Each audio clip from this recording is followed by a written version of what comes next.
Adrian, are we good to go? Excellent. Excellent. So if you take a moment, if you have anyone in your life that has been a very good mentor and a little story about them, if you remember them. Yeah, I was still alive. Oh, really? Oh, that's a good one then. So I want to pass this off to GMark Hardy. He's our keynote, and I spoke to GMark after he had done a talk at CarolinaCon, and we really wanted him to come out and speak, and he's become actively involved in everything we're doing. He's also doing the Hacker Jeopardy with Win, so we want to say thank you to him for that. So, a round of applause, people. He works for praise, everyone. GMark, thank you, sir. Thank you very much. All right. So, Mr. President, at least a couple of you guys are watching the RNC.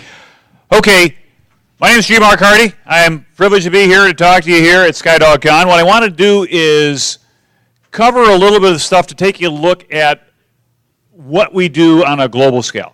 A lot of times when we're doing security or doing work and we think about in the hacking world that we're doing everything at a pretty much of a local level. And the concern that I have is that we've been moving on to a different dimension in terms of security. We're no longer worried about just what happens with my machine or my box or my network, but now this thing is going high order. And so what I want to share with you is some of my thoughts and get some of your feedback about what I've seen, both as a career military officer, now retired so you can't spot me as a Fed, but also as somebody who's been doing security work for a long, long time to see what's happening. Is hacking actually going to get to the point where it could become an act of war? No. Yes. My concern is there any way we can boost the gain on this, or just get to take the dead cat off? My concern is that militaries don't change because they win wars, they win battles. They change because they lose them. Do you agree on that? Because if your things are going well, you have no incentive to change. And so what we find out is that when things don't go well is when change happens. Now the challenge is that we have to think a little bit differently, because America is required to change the way we think and fight. This is George Bush a week after 9/11, or a couple months after 9/11, sorry. I was thinking a week after it was NIMDA. Now who here, who here is old enough to remember NIMDA, number one, and secondly, who thought that it had something to do with 9/11? Absolutely. I mean, I got recalled in the military that week, and we had this outbreak go through an entire military base. We had to disconnect it from the internet, about 4,000 users. We finally go ahead and we beat this thing down to a pulp.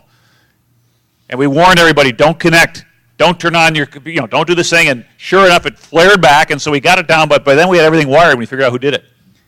And it turned out that it was one of the secretaries.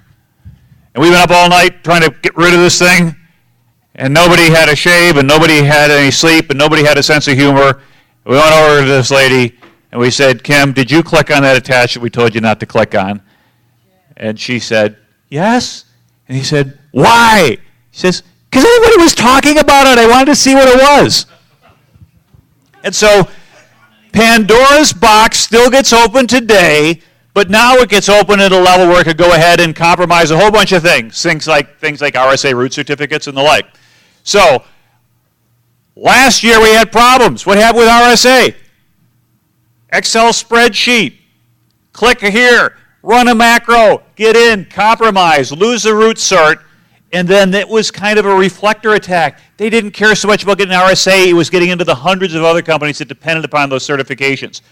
Operation Night Dragon, companies going back for years. Shady Rat, remote access Trojans. Spear phishing that went into a number of different systems, including things like the Olympics and the like. We now find out this year is that the Israeli Defense Force has been engaged in cyber activity consistently and relentlessly. That's their quote on their website. They're proud of that stuff, all right? Saudi Aramco, what happened last month? Yeah, a whole bunch of really clean hard drives there for sale on eBay coming up. They got wiped slick because what had happened, they're still trying to figure out was it an inside job. They think that Iran was behind it. And the argument there is that they think that the United States want to go ahead. You're saying no. Who do you think did it? The reports as of this morning out of the DOD are suggesting that it was one lone individual who used fucked up code and they're able to identify him. He's saying no. All right. And I know you work for a company that's got sensors all over the place. And they got people on site now. Okay, I got to tell you that I got to bet their remediation costs for that event probably exceeded their entire annual budget for security several times over. So it's one of those pretty serious things. Okay, the Gauss virus. Taiwan is trying to step up cyber capability. So we're really worried about these things.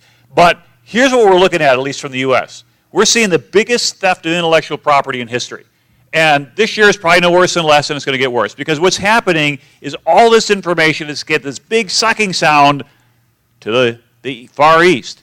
And so what's happening is how much? About the equivalent of the Library of Congress is stolen almost every year. That's a phenomenal amount of information. Now, it creates a huge problem because now you're going to need like 1 billion people to go through it. Guess what? Somebody out there's got 1 billion people to go through it. And so that's the concern that you have, is that we can't go ahead and outscale them by drowning them with information. They're like, that all you got? Come on, bring it on. So what happens if you don't have sufficient security? Exactly. If you got bad physical security, what happens? Somebody sets up an IED or whatever, you don't catch it, you blow up, see people get hurt or killed. If you got bad fiscal security, boom, stock markets drop. You get bad information security, you can lose an entire continent. Some people suggest they're already drowning in red ink. But we're talking about perhaps even more than that.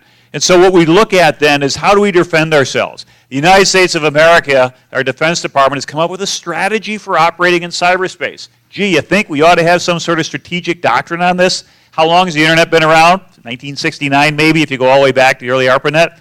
So now we're finally getting serious about saying we need to go ahead and figure out who's out there. So we've classified potential threat actors out there. There's external, there's internal. Wow, supply chain vulnerabilities. Whoever thought that Dr. Deming, remember him? The guy who said go ahead and go to only one supplier, and the Japanese glommed onto that and all his other points, and they really revolutionized their industrial capacity. Work great till they get kind of a combination earthquake and tsunami, and then you start taking out those key components, and all of a sudden you don't have a supply chain anymore. Yeah, you can produce 98% of a Toyota, but it's not going to go off the assembly line if you can't go ahead and put a rear axle on it.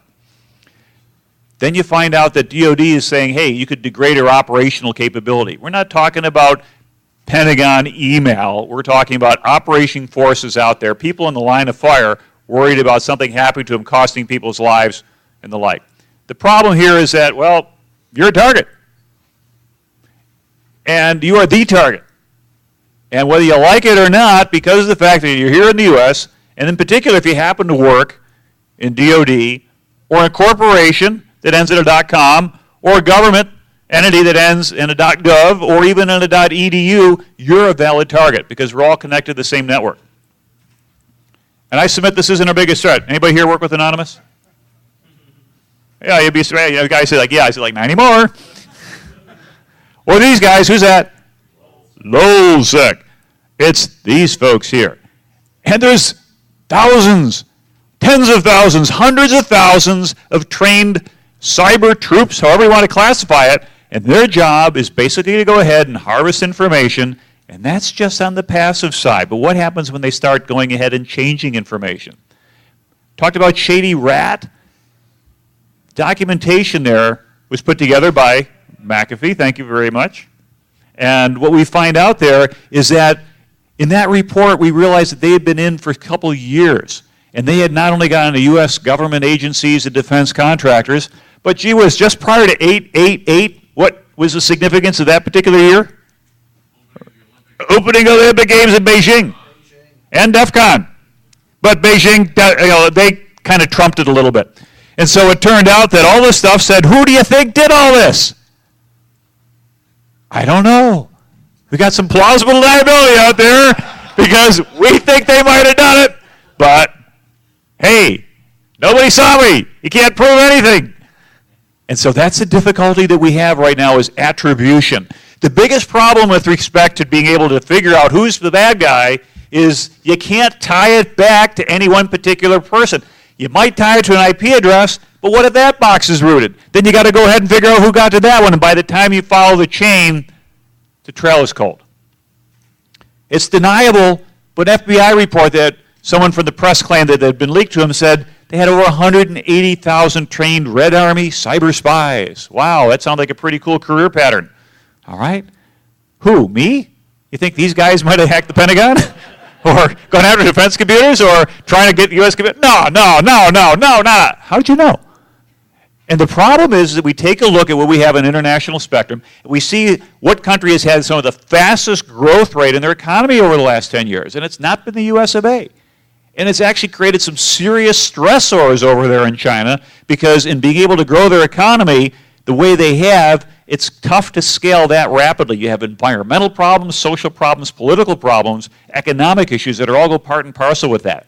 Well, what they've been able to do is make a huge jump because if you've got to do the R&D, or if you're a software developer, if you've got to write all the code, and someone else can come along and copy your source and compile it and claim it that is theirs, can they sell it for less than you? Yeah, they've got no development cost. So what do? They say, hey, we got people that'll work for $5 a day, so we build our factory over there. And all of a sudden we find out that not only do they build a factory, that they go ahead and they build 20 other factories. And they fill them up with $5 a day people, and now all of a sudden they're outproducing us 20 to 1, and we're wondering why we lose our global competitiveness. And then what's happening now is they're creating more and more of a middle class in parts of China where the incomes are going up, the quality of life is going up, the standards of living are going up, and just like us, they want more. Sun Tzu, considered to be one of the great Chinese military generals going back 2,500 years, not sure exactly, starts out in his book, all warfare is based on deception. One of the professors at Naval War College says all warfare tends toward asymmetry. What do we mean by asymmetry? Uneven, but more importantly, harder to defend than it is to attack. And even more so than that, which is true. It's a whole lot less expensive to do the attack than it is to defend it or the damage it's caused. Think 9/11. How's that for asymmetric attack?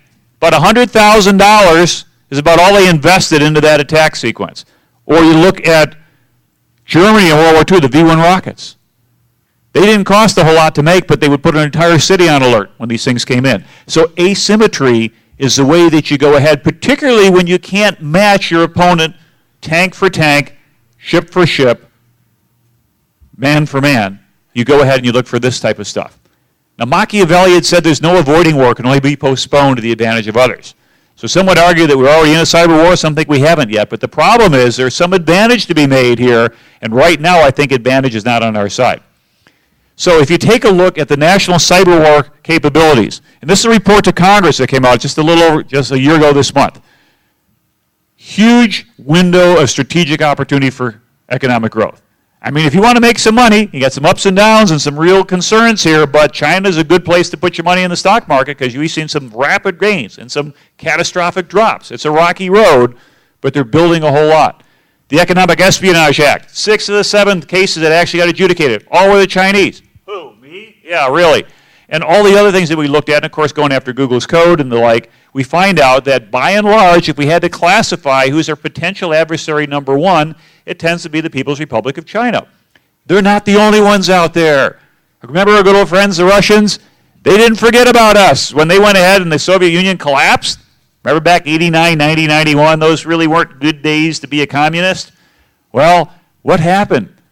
We had an opportunity to go ahead and do what we did at the end of World War II with Germany and Japan to say, you know what, we beat you, but we're going to help rebuild you. What do? We said, yeah, good luck with that. And they didn't forget about that. So they got a new Tsar, or president, or prime minister, or premier, or chairman of the party, whatever you want to call him, it's still the same job. And Vladimir Putin, and what was his career? Yeah, KGB, smart guy. And when he was at the end of his statutory term for president, couldn't run again, and so he's become the prime minister, and they asked the average Russian, who are you going to vote for president? Their response was, whoever Putin tells us to vote for. And they did. Medvedev got the job, and now Putin's back again. So we're finding out that we're trying to be politically correct. Oh, that's the horrible thing that we're doing right now, is that we're trying to go ahead and be so diplomatic with everybody, but diplomacy doesn't work when the other guy, all he wants to do is put a knife in your back. We'll go back about 5 years and think about Estonia. Anybody know where that is on a map if you had to? Yeah. And so we find out Estonia is just sitting out there to the western coast of the primary body of Russia, Estonia, Latvia, Lithuania. They were a very, very networked country. A lot of their government was online, a lot of their infrastructure, very much ahead of most other European nations.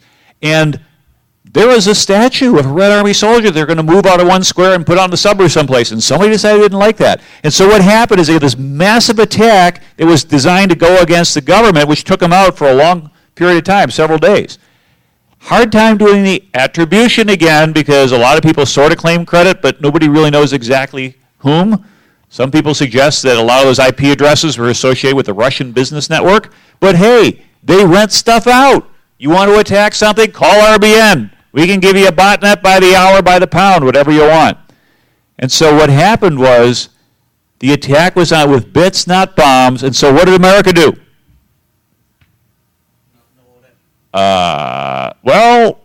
Let's get all the ministers together and make a conference.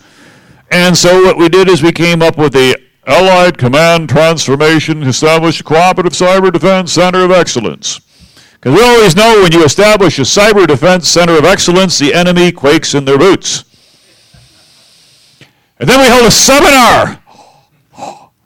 I mean, this sounds like, what, something from Monty Python, right? Not the comfy chair. And we got Science for Peace and Security, and we have the Information Summit. And based on all that, what happened? Well, of course, Russia says, hey, that was easy. Let's push the button again. But now they got a little bit different, because now this was actually a military action. In August of 2008, under the cover of the opening of DEF CON, so nobody would notice, which also, as we said, happened to be the beginning of the Olympics, Russian tanks rolled on Abkhazia and South Ossetia provinces, which are primarily Russian ethnic provinces in the northwestern portion of the country of Georgia. And they preceded the kinetic attacks with cyber attacks that pretty much blinded the government and knocked out a lot of the sensors.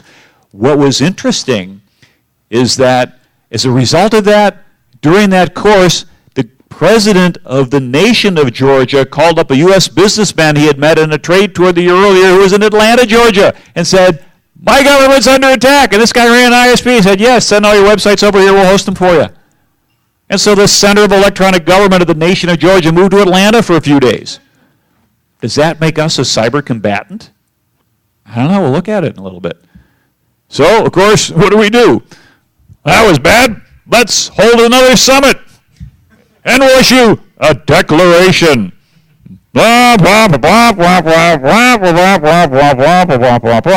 And so what's happening is now the nature of war is changing. It used to be pretty straightforward. Someone drops a bomb on you, or as we've seen in this generation, someone attacks your civilian targets, you pretty much know that someone's engaged with you in a war. There's not much doubt about that.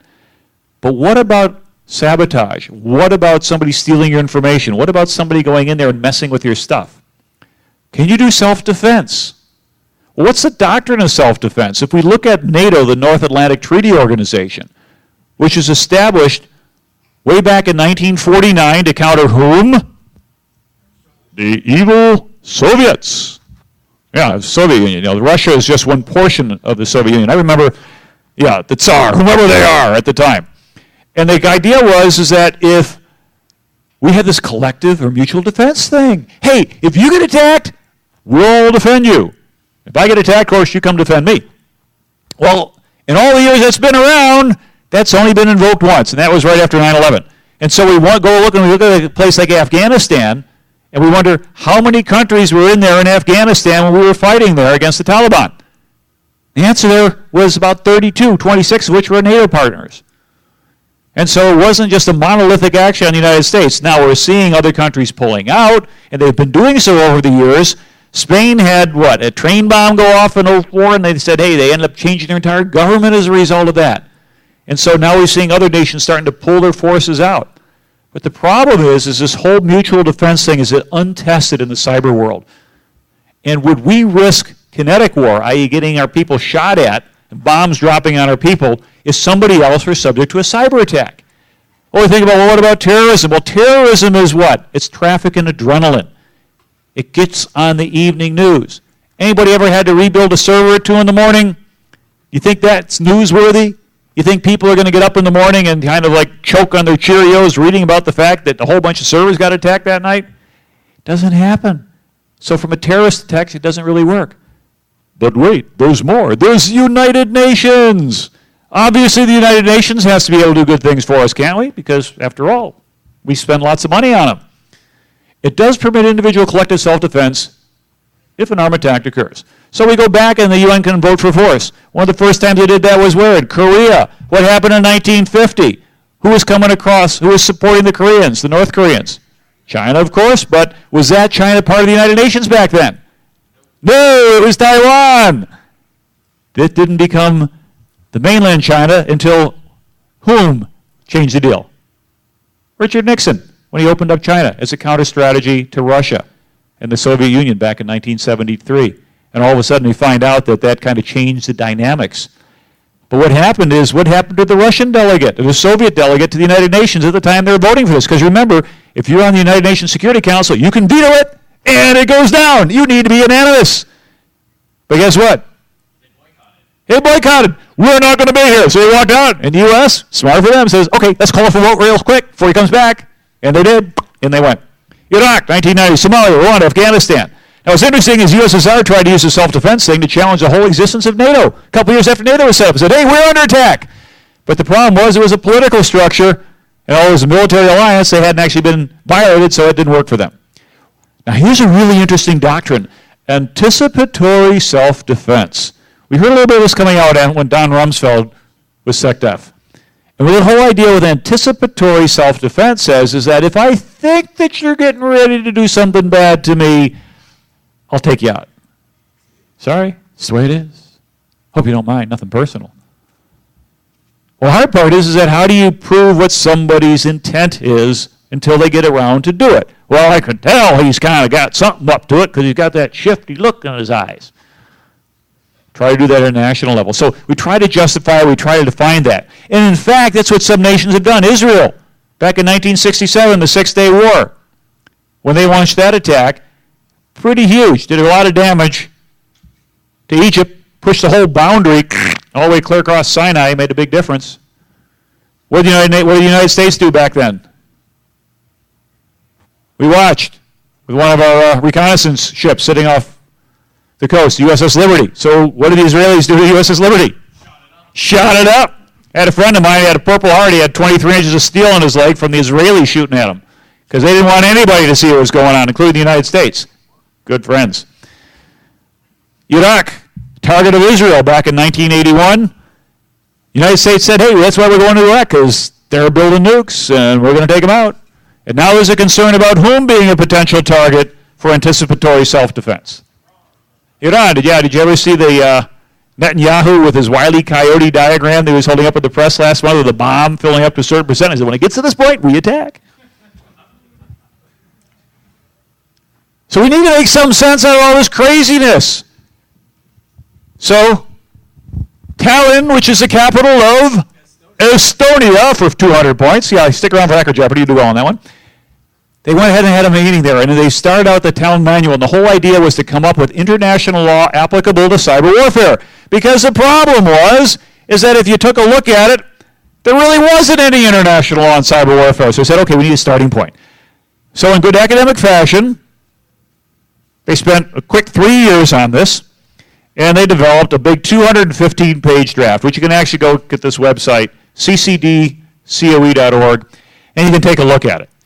And I actually have gone through and leafed through the whole document, and I found out that the reason they did that is that the general principles of international law should apply to cyberspace. And we need a starting point for how we go ahead and draw the line.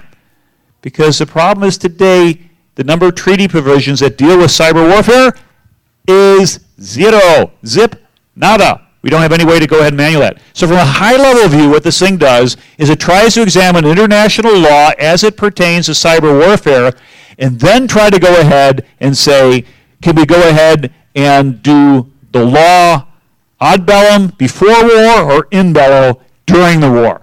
You know, what do you do in preparation phase? What are you allowed to do? Can you go ahead and take the guy out as he's lining up all his tanks on your border or lining up all the packets to go ahead and traverse your network, however it is you're going to detect that? But it's not really a manual on cybersecurity. And so what the idea was is they said, we've got some rules here. First of all, we're going to do it in good diplomatic fashion. We all have to agree on everything. Which is probably why it took 3 years instead of 3 months. But what came out of that was a consensus that had 95 rules of cyber warfare, which they're going to go ahead and nail to the door someplace and say, this is how we're going to do it. But it wasn't meant, of course, to reflect NATO doctrine, even though most of the countries had participated were, of course, NATO members. So here's a couple rules. What do you think? Rule number 9, an injured state may resort to proportionate countermeasures, including cyber.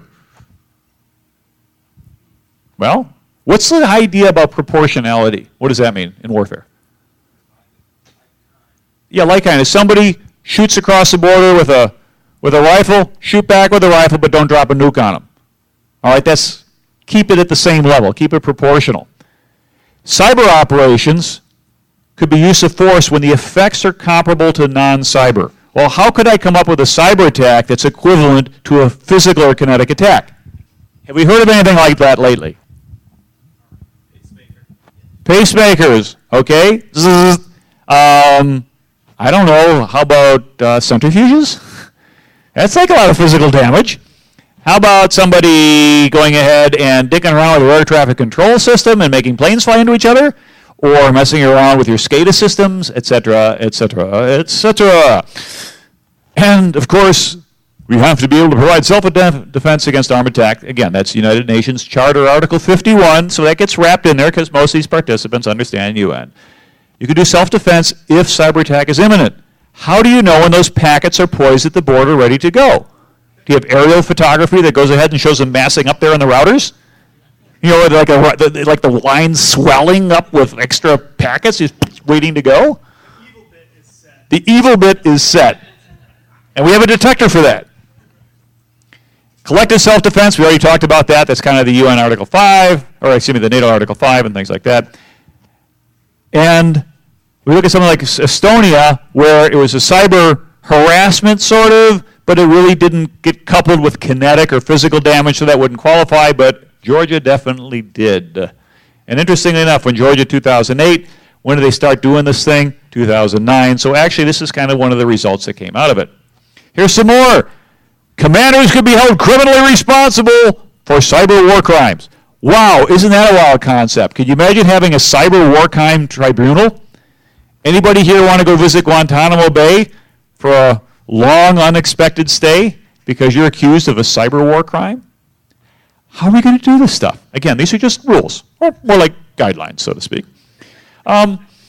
Combatant status. This is actually, I thought, was kind of interesting.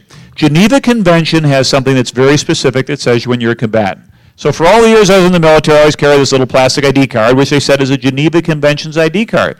And it shows you things like your name and your rank and your serial number and all that other good stuff. But on the back, they also have a Geneva Convention category, and it goes from 1 to 5. You were category 2? I made it to 4. Didn't quite make it to 5. When you make it to 5, they put you in a resort, and they give you beautiful ladies and feed you peeled grapes. But when 1 or 2, they put you in a hard labor and they beat you with sticks. So you really kind of want to work your way up that Geneva Convention category card. But it turned out that if you are in uniform and you're in combat, then that you get captured, you get treated as a prisoner of war, and you're supposed to be entitled to certain types of things. But what's interesting is that if you're a militia, if you're organized to defend your territory, you could be an unprivileged belligerent. If there's not somebody in charge, you are absolutely get no protection under international law.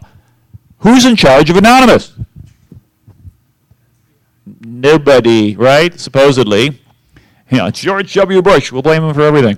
And so what happens is Anonymous, by its very construct in international law, makes every single participant, by definition, a criminal and not a combatant. Something to think about if you're looking for a career change. And I don't know whether that was part of the thought process, but that's the way it works under international law. If you're a mercenary, that is, you're doing stuff for hire, you're not getting the same protection as if you're defending your own country. It defines a cyber attack. And, of course, no cyber terrorism, because terrorism is bad. We don't like terrorism. What's cyber terrorism? I don't know. But whatever it is, you can't do it. And, of course, I'm skipping around here on the rules, but cyber booby traps are prohibited. Well, what does that mean? I can't have a Trojan horse? I can't have a click here, click on dancing bears, see what happens? That's a booby trap. Because you're not allowed to use booby traps in the real world. But what's a cyber booby trap? You're not allowed to do it. Rule 44. You can do ruses, which is honeypots. That's good. Cyber espionage is permitted, thank goodness. Otherwise, our other foreign adversaries would have nothing to do with our networks anymore. Here's a problem if you're precocious. You can't be involved in cyber hostilities if you're under the age of 15. And you just thought you couldn't drink. Because that's pressing children into warfare, and that's wrong. Is there anybody here who popped their first box before their 15th birthday? Okay, well, guess what? You're outside the rule of law now. You can't be doing that. Otherwise, somebody's going to have to be held accountable for that, and it's probably a cyber war crime right there. Diplomatic communications are protected from cyber operations at all times. Okay, right. So that means you can't try to go ahead and crack the cipher because, well, it's diplomatic. Can't touch this one. Cyber belligerent neutral territory, and you can't. Mark, you said that cyber espionage was permitted. Yeah. But you can't. Cyber espionage is not allowed to attack Diplomatic communications because they're protected. That's an electronic diplomatic pouch. You've heard of the diplomatic pouch, right? When you have an embassy someplace, that embassy is considered sovereign territory of the nation that's running it. So what would happen is, like, for example, in the good old days of the Soviet Union, when they go ahead and capture something, they try to stick it in the pouch. I always saw this pouch as being like some little leather satchel, which probably it was at the first point. But anything that they want to declare is that. So if they grab a copy of an F-14 or something back then, they could say, like, this is in our diplomatic pouch, and we're going to take it back to Moscow. But you're not supposed to peek, because after all, it's diplomatic stuff. And gentlemen do not read each other's mail. If you remember that from the old Zimmerman telegram back in 1917. So, what's the cyber outlook? We're shifting. Our technology is changing. We're going away from these big, old, clunky boxes to nice little agile, handheld devices, dual-use technologies, things that have a tremendous amount of bandwidth and storage and processing capabilities. That's not a cell phone you have anymore. That is a computer with voice capability, voice transmission receive. It's 98% computer and 2% voice communications. Because really, what's the overhead on that box to handle your voice comms? We're shifting everything to the cloud. Where is the cloud? Whose law pertains in the cloud? What if your stuff gets hosted and it ends up over in India? Are you going to go to Bangalore and file a lawsuit there and take your chances with the Indian courts? Can you even speak their language? Hey, at least a lot of those people over there speak our language. It's 2 in the morning their time, but they're answering the Dell technical support line. Give them credit for that. Cultural shift. Wow, we want free information everywhere. And we're globalizing our economy. The problem is that there's some possible game changers out there. What about these civilian cyber warriors? So one of the guys I met at CarolinaCon was Tom Holt, and he's doing some work up at Michigan State and doing some research in the United States and Taiwan. And where is ZA? South Africa for 500 points. That's a really good 2-letter domain code. And Italy and Russia, they're still pending because they had some problems getting the information back. But the idea was they asked people, hey, are you willing to go ahead and commit cyber warfare or cyber attacks or physical attacks against your own country? How about somebody else's country? Are you patriotic? Does that patriotism tend to affect your willingness to go ahead and attack something? And it turned out that, by and large, if you're willing to do a physical attack, you'll do a cyber attack. Yeah, I'm on. Let's do it. Well, okay, no real interesting there. No correlation with patriotism, but it turns out that if you like to download software, you're probably going to be a really good attacker someday. So all those logs they got from the old Napster days, they're using that now to recruit this generation of cyber warriors because there's a high correlation that you'll be good at it. And the neat thing is, and this is my correlation, I shared this with Tom, and he said, yeah, we never thought of that, but you're absolutely right. Cyber warriors self-select. They act on their own priorities, not national. And so what you're going to find then is that the great patriotic hacker wars like we started to see way back in 2003, remember when the US EP-3 had the in-flight collision with the Chinese jet flown by whom? The Chinese jet pilot, his name was Wang Wei, for real, yeah. And he got killed. What happened is U.S. spy plane, all this electronic equipment had to do emergency landing. And of course, the Chinese, after sifting through everything, sent it all back in pieces. Thank you very much for the technology transfer, but we probably already knew that anyway, right? And then the concern there was what was happening. The great patriotic hacker wars are going on because China said, come defend China and attack evil America. Well, turned out that up until about 2003, what would happen if you got caught hacking in China? They executed you, and they sent your family the bill for the bullet. And so most people were not really anxious to go ahead and rise to the occasion, but turned out a lot of Americans said, well, yeah, the Chinese are going after us, we're going after them. So a lot of the stuff was heading west instead of east. Go figure. But next time, it's going to be different, because now we've seen a huge surge in Chinese attacks, and guess what? We're not the biggest, fastest growing economy. So if you're a Chinese hacker, and you're in it for the money, you're going after the biggest, fastest growing economy, which is whom? Yours. So all these attacks are coming back in on themselves again. Warfare is leaving human space. In the good old days, back when the old 2400 baud modems, or go back and read Cliff Stoll's The Cuckoo's Egg, which is a great, fun book. Anybody ever read that, by the way? I mean, Cliff kind of looks like a mad scientist, but it's worth looking up. 1989, 1990 era stuff. But what he did is trying to track down a 50-cent discrepancy in a billing error, found up an entire East Germany spy ring that was bouncing off their servers and their systems in their school to attack U.S. government and military sites. And what he did to go ahead and monitor all that is he built a big honeypot with a whole bunch of interesting-looking files, and he dragged every single printer he could find from all over the building and every modem and set up in one room, and these things are clattering, printing along, and he's just trying to capture all the data while this guy's chung, trying to get everything out at about 1,200 to 2,400 baud. Today, when we're in gigabit Ethernet speed, how fast are decisions happening? How long do you have between when you see that big evil bit set to attack comes to go ahead and let's convene a war council. Let's go ahead and talk about this. Let's get my staff here for a staff meeting. Game over. You've got to be able to think inside the wire. You've got to be able to think faster than your opponent or they're going to win. And the problem is that nobody can reasonably think that fast. My concern is that most military officials in the U.S. and Western Europe in particular, they're older than I am. And so what happens is your 3 stars, your 4 stars, your Secretary of Defense, your Secretary of this or that or the other thing, did not grow up with computers. They didn't have the Commodore, the 64, or in my case, my first computer that I built was an Altair 8800. As scary as it's one of those in the Smithsonian right now. I don't think it's ours, though. But they don't get it. And so what happens? It's like a foreign language. You talk like Henry Kissinger. You never quite get the language down correct. Why? Because you didn't learn as a kid.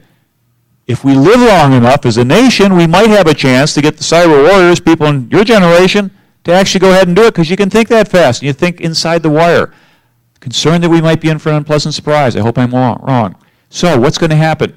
We're adding this stuff to our arsenals already. Just like nuclear weapons, we're hoping that nobody's using it. But also like nuclear weapons, the US of A is considered to have fired the first big shot, although they have not formally acknowledged Stuxnet. There's an awful lot of circumstantial evidence, at least according to the New York Times, and of course if it's in the Times it must be true, that the US and Israel were involved in that. Certainly there's a motive there. But here's my concern is that because they don't leave a big green glowing glass someplace and it don't leave mutated babies, we're probably going to see more of it. And because there's been little consequence, hey, Estonia, not a problem. Georgia, not a problem. Shady Rat, not a problem. Stuxnet, what happened? Oh, okay, we're going after Saudi Aramco. No, it wasn't really Saudi Aramco, that was something else. Well, what's next? Oh, maybe it was the Iranians going after the banks. Let's listen to Leon Panetta, who's telling us that now Iran is the big boogeyman. And the concern they have here is that because there's been no consequences, we're emboldening those people who want to go ahead and try it. You have a tremendous recipe for asymmetry. You don't need to invest billions of dollars in aircraft carriers and submarines and airplanes and tanks and stuff like that. You just need an IP address and some really, really smart people and ability to download or write some code. And I think we're going to see more coupling of cyber with kinetic. There's no reason not to suspect that we're not going to want to potentially blind an opponent or deceive an opponent electronically before or during a physical attack. At the best, it's going to protect your own forces, but even better, it might cause your opponent to make the wrong decisions. I don't think anybody's going to saw off the branch that we're all sitting on called the internet, because that would kind of be self-defeating. But then again, there's an awful lot of people who seem to be willing to do self-defeating behavior and blow themselves up. And so therefore, it's quite possible that somebody may take everything down just because they can, and that's a real concern. They're going to get faster, they're going to get better, they're going to get more precise, the effects are going to be more devastating, and we're way, way behind the power curve in our ability to go ahead and effectively defend against stuff like that.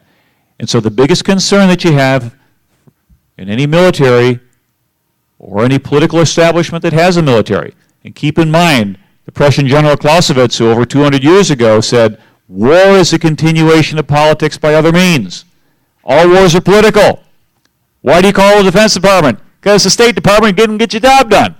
Because if the diplomats did it, it'd have been a cheaper solution. We've just been through the whole diplomatic route, and we didn't get very far. So guess what's next? Phone call goes over to the Pentagon. But the problem is that a lot of times we plan to prepare the last war we just fought, because we're really good at that one, because we won it, right? Instead of getting ready to fight the next war.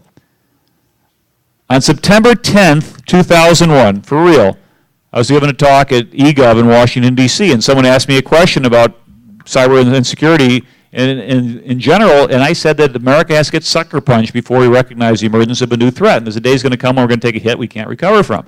And less than 24 hours later, 9/11 takes place. And I'm surprised somebody didn't say, like, well, what did you know? Well, the answer is I knew what everybody else knew, it's just I was willing to speak about it in public. The fact that we have not gone ahead and done a very good job of defending ourselves. If you want to, look for me on YouTube. You can find a little talk about what I was doing on 9/11. So those are my thoughts on hacking as an act of war. We're at a transition point where we have a new technology that for the first time is really being used and starting to be used more often by different nation states and non-nation states to accomplish their objectives. The concern that we have and why we should be involved in it is that you're the potential cyber warriors. You get it. You understand it. You get the technology, and the political leaders aren't there yet.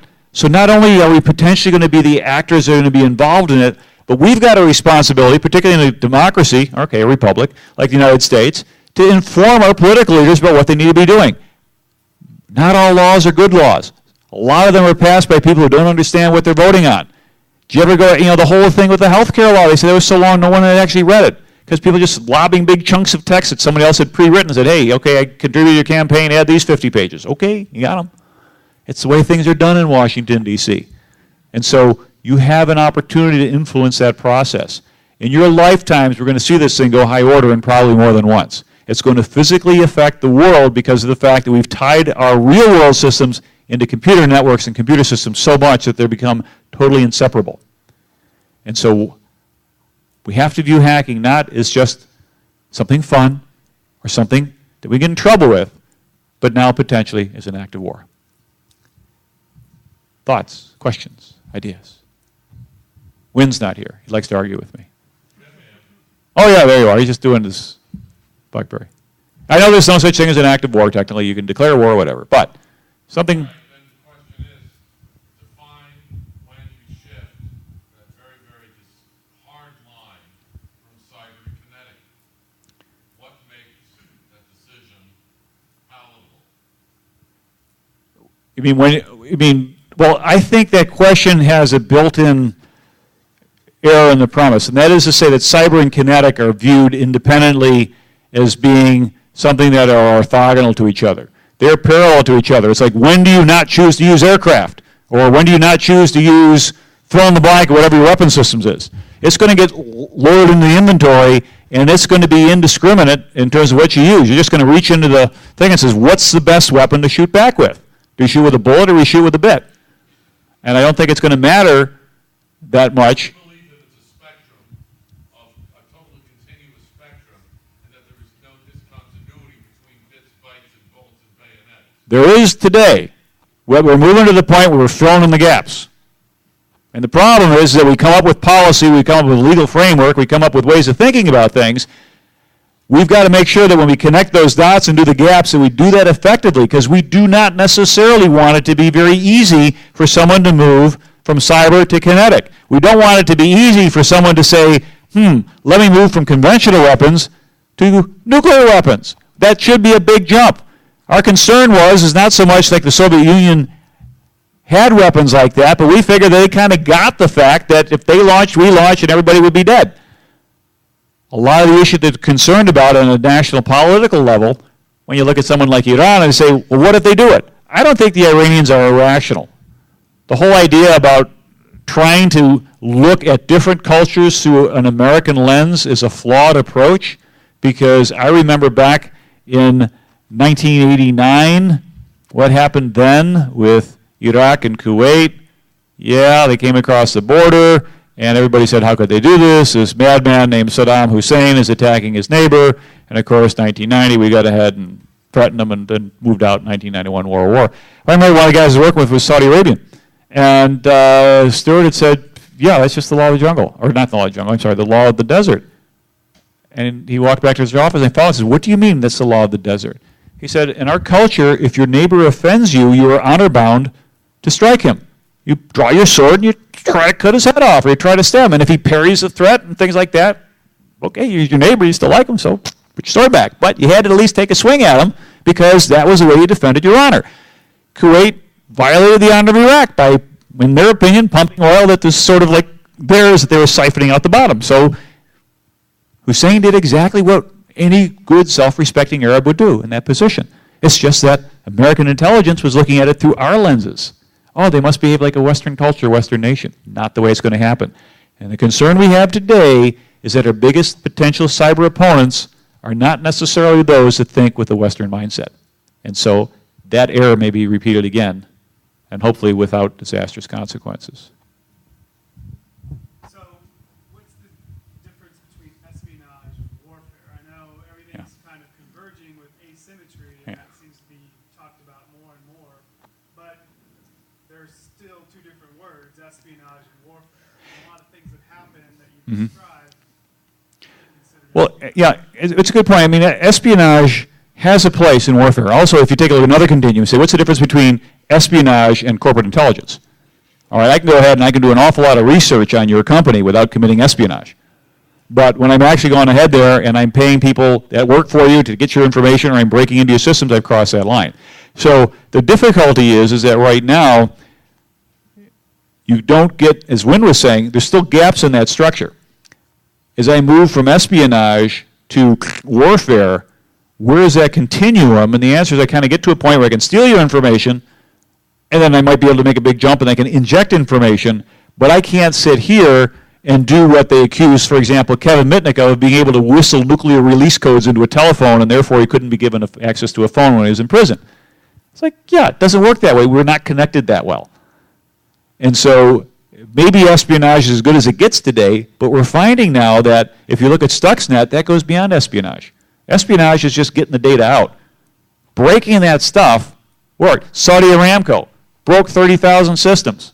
That's a big deal. We've gone past espionage into actually damaging things. But is that warfare and requires an act of, Yeah. Okay. the Department of Defense, or is that a law enforcement? Good question. When was the last time the United States of America declared war on anybody? World War II. Who did we declare war on? The last countries we declared war on. It was after Japan, after Germany. It was Hungary, Romania, and Bulgaria in June of 1942. And that's the last time the U.S. Congress has declared war on anybody. It's been 70 years. We don't do that anymore. We hold police actions. We do conflicts. We don't go to war. For whatever reason, and so, yeah, the whole idea of the Talon Manual was to try to find a legal construct for what represents war versus what represents cybercrime. And because there are no rules on the books yet, that's why that work was so important, because it was the first effort in trying to codify what the rule sets would be that answer your question. And until countries start to agree on that and build into treaties and build into international law, it's still a big fuzzy gray area with a lot of discontinuities. But we're getting there. Yes, sir. What's your opinion on the network isolation of our kinetic forces in the DoD? Like, network discontiguous networks in the DoD? So, for example, something like a SIPRNet that, of course, can't possibly have any interaction with anything else. No Lady Gaga CDs could ever be loaded onto it. Great in concept, maybe not so great in implementation. Yeah, the difficulty that we have is when you have an insider threat, how are you doing the policing? When somebody who has the clearances and has the need to know gets at a piece of information, but inside their gruntled bit goes from gruntled to disgruntled. You don't get a visual indication of that. Now, if you had really good behavioral things, you could say, hey, why is this young Army private allegedly downloading thousands of diplomatic cipher codes and things like that, or communications? That should set off an alarm someplace. But that's changing the way that we look for problems. The big difficulty has always been the insider threat, and we look like Robert Hance with the FBI, or Aldrich Ames with the CIA, or anybody else, or John Pollard and things like that with the Navy. Those are all issues. Why? Because they're insiders, they're trusted, and they go bad on you. And so if you're in a leadership position, one of the best things you do is know your people. And a lot of these times, some of these people are motivated by things like financial problems, or in the case of PSC Manning, sexual identity problems, and things like that, where young kid really trying to figure out who he was, and he was really in a bad environment where he couldn't really understand that, and so he had some horrible pressures on him at that age. And then we expect people to make really good decisions under that circumstances, and they don't. So don't put people into really crisis situations before they're ready for it. We could finish a couple minutes early if you like. Oh, we got dead heat. I'll give you first. You're pointing away. You're like, we'll go. Yeah, I was just going to say, if you want to go first, that's fine. Okay, go ahead. Go first. Sorry.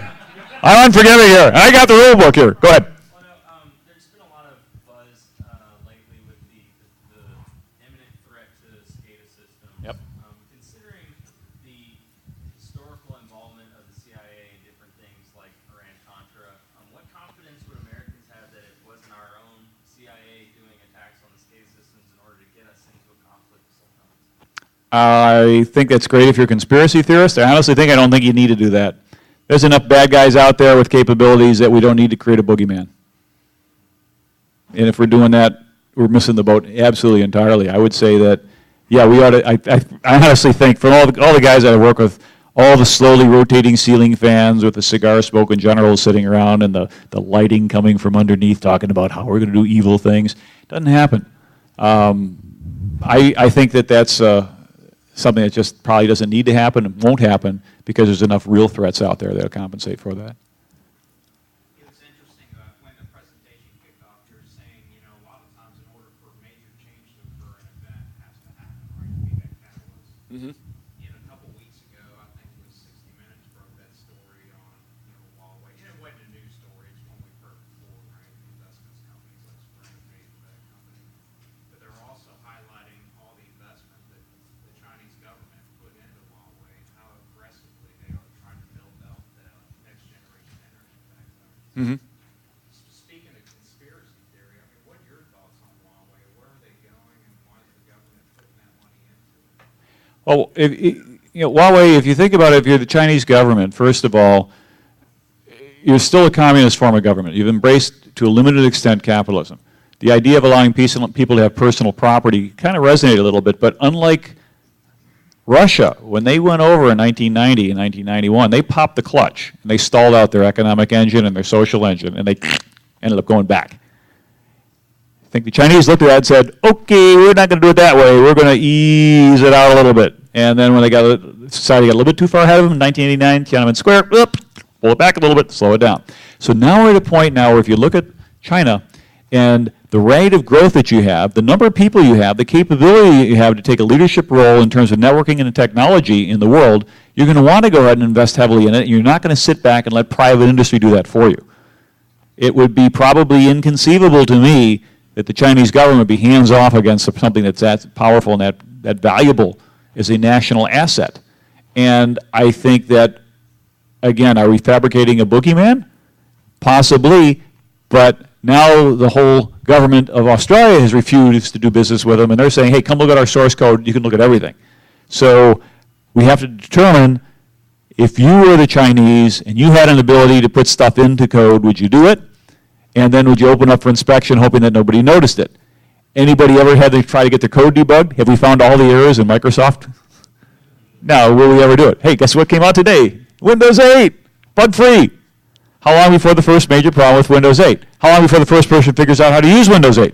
So we got some challenges out there. So to answer your question, I would say that it would probably be well within the interests of the leadership in China to make sure that Huawei becomes a successful organization.